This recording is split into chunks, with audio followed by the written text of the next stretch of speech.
All right, ladies and gentlemen, joining me now, I am very happy to say, because it's been too long, Gavin McInnes, host of the Gavin McInnes Show on CompoundMedia.com and author of Death of Cool, From Teenage Rebellion to the Hangover of Adulthood. Hello, sir.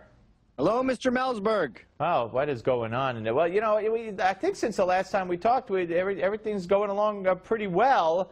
You know what? I kind of like that the media, no matter what's going on, no matter what Trump does. I mean, he announced today he's going to associate himself from his business. He's going to have a press conference December. Yet all I see in the liberal media is how it's not enough. How it's not enough, how he's still going to benefit, he's still going to make decisions, his name is still up on buildings, that's going to increase the value, blah, blah, blah, blah, blah. No matter what he does will never be enough for this media, which still doesn't get it.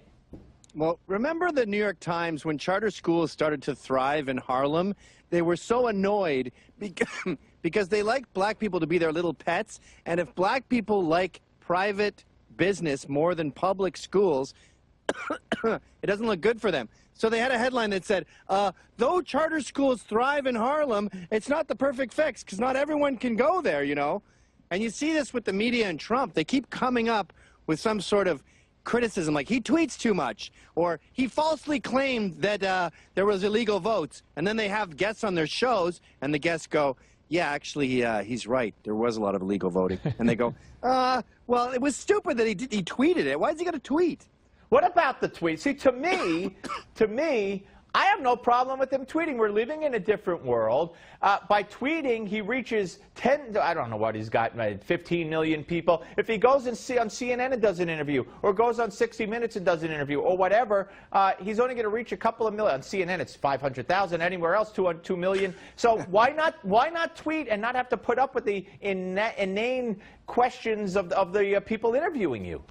Because it's not presidential. It's not. I don't know when the left turned into aristocrats. All of a sudden they want the president to have a monocle on and be presidential. He's got to have cufflinks. Look, we tried presidential candidates. You didn't like them. You made it such that we needed a brawler, so we brought in a brawler. He beat everyone up, and then you're going, oh, he's too violent. Sorry, you left us no choice.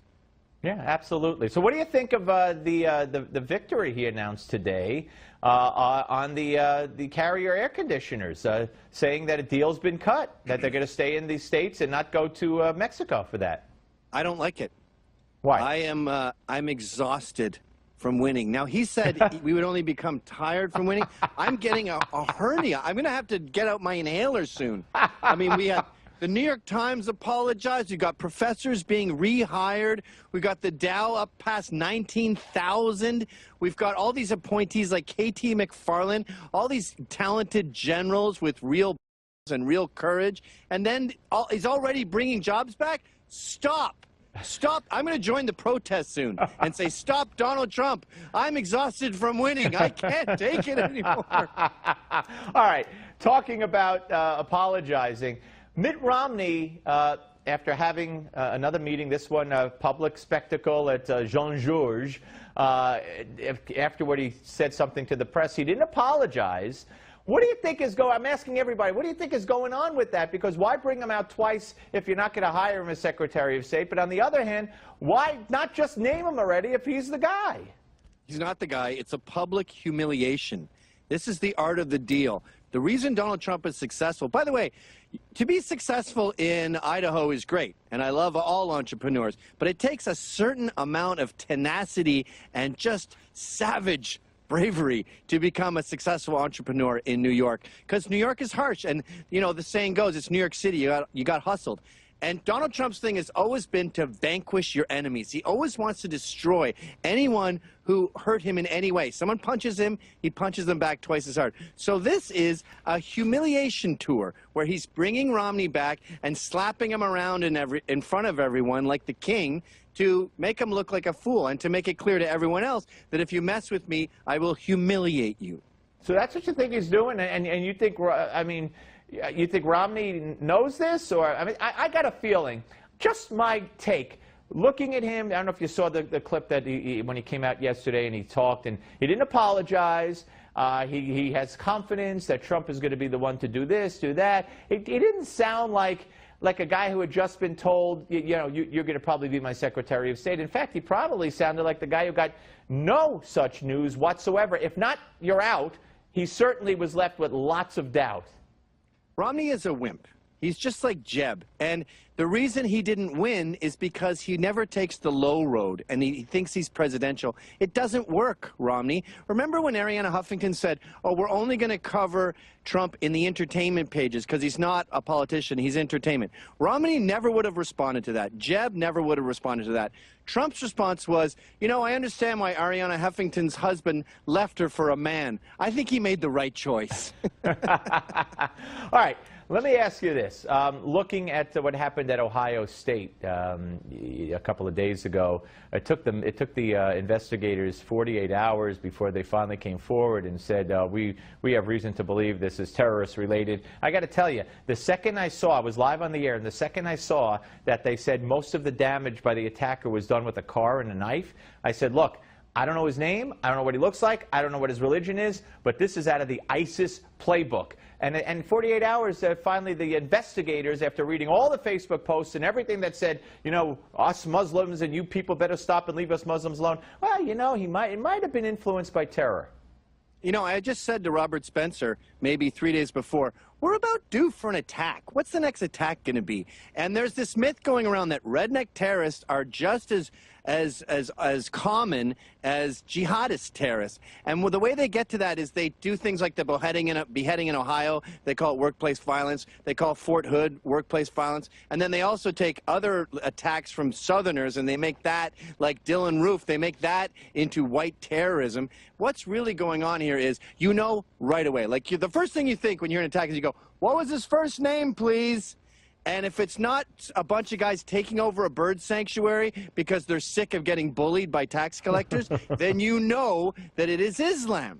Yeah, Islam is a problem, and it's getting so predictable that it's time the liberals woke up and noticed it. Yeah, well, the FBI saying today that it appears he was inspired by ISIS and Al-Qaeda, but they don't know if it was a pre-planned attack or if it was kind of spur of the moment. I don't know. Didn't we hear that he went and bought knives at Walmart? And wasn't he driving around with the knives? And didn't he decide to run people over and get out and stab them? I mean, how spur of the moment could that be? We're not fighting guys in uniforms. This isn't the and then they take a step forward. That's why it's so impossible to vet these guys. They don't even know their philosophy half the time. So the idea that there's planned attacks, no, it's an amorphous blob that gets into loser Muslims' minds, infects them, and a lot of people who weren't even Muslim in the first place, they convert and go over there, and all of a sudden they have a cause, and they go and blow crap up based on the Quran, and a lot of the times based on their own innate inbreeding problems. And to pretend that we can sit here with pipes and go, so was that attack based on, was that Churchillian? Well, what were you trying to say with that? No, they're maniacs. Let's stop encouraging them. All right, one more for you. This recount nonsense. Roger Stone told me he thinks that Hillary signing on to the recount is going to increase her chances of prosecution. Now, I was encouraged by what Kellyanne Conway said the other day, that just because of what Trump said to the Times doesn't mean the Justice Department, the FBI, and the Congress can't do what they want to do. So what do you think is going to happen with, now forget the recount, what do you think is going to happen with Hillary? She's not going to get prosecuted because it's bad optics. And I believe the Aztecs, when they would take over from a king, they'd have the previous king at the top of the stairs, and they'd beat him for like 8 years, cut out his tongue, stab him in the eyes, cut his ears off, and then eventually they would kick him down the steps. We've evolved since then, and we tend not to torture our ex-monarchs. I think that he's just going to let her disappear into history as a joke, and that will be punishment enough. And you know what? I'm fine with that. There are so many crimes that she's committed that we could spend the next 8 years putting her on trial. Hey, let's just let her vanish. Gavin, great to talk to you, my friend. Thank you very much. Good to see you. Up next, folks, and this is, you talk about a back-to-back. And as John Sterling, the Yankee announcer, would say, and belly to belly.